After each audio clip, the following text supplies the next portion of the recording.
And how about this? A 150-inch flat-screen television. It's the largest television in the world, and get this, it's less than 1 inch thick. Panasonic says the new line of Viera TVs is expected to hit the market sometime next year. So what would you do with a 150-inch TV? Well, it's just the latest in today's supersized high-tech world, and our gadget guru, Nick Bontis, has some thoughts on that. Hello, Nick. Hi, Connie. How are you?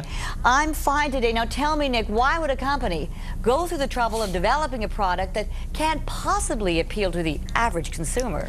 Well, obviously, this is about media buzz. As soon as Panasonic unveiled the TV, of course, all the media were there, and flashlights were popping. So they want to signal to the marketplace that, hey, we are now the leaders in the large TV space. So consumers and distributors and retailers all know now that Panasonic is the head honcho, and competitors are watching, like Sony and Sharp and Samsung, and they're going to try to leapfrog each other to see who's got the biggest TV. It's kind of like a race to the moon. But there is a strategy behind this. It's kind of like automobiles. You know, Ferrari has Formula One cars. Years later, some of the technology in those Formula One cars end up in consumer cars. And it's the same sort of scenario here with TVs. Years later, we're going to see some of that technology in the normal consumer TVs. Generally speaking, Nick, are consumers keeping up with all these digital advances? Well, I think there's a little bit of consumer fatigue out there. I think you're right, Connie. I mean, take the iPod, for example. When it first came out, you know, there was a small size hard drive, maybe 4 gig.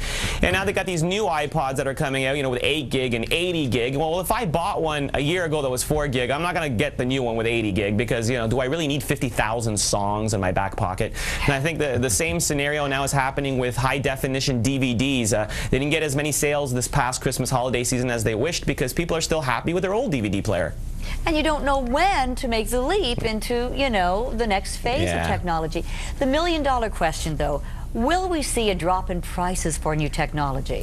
Well, they have this thing called scheduled obsolescence. So every year or so, you know, the prices drop, and then kind of you like kick yourself because you shouldn't have paid as much as you did. But the problem is the state of the art drops as well. And a perfect example of this is TVs. If you look at the original flat screens that came out maybe 3 years ago, the price point that's critical is about $800. So if you walked into a Best Buy or into even Costco, for $800 you could have got yourself a 27-inch flat screen. 2 years ago, for $800 you could have got yourself a 32-inch flat screen. This past Christmas, for $800, you could have got yourself a 37-inch flat screen. So it's not that prices are dropping; it's that people are willing to get more and more for that same amount of money. And the manufacturers know this, so they're playing this game. So I predict that next year, for $800, you'll probably be able to get a 45-inch flat screen. So it's really about you as a consumer making a choice. At what point in time can you drop the money to get what you need? And when will we see a 150-inch screen on your wall, Nick Bontis? I'm going to be putting it in my bedroom soon.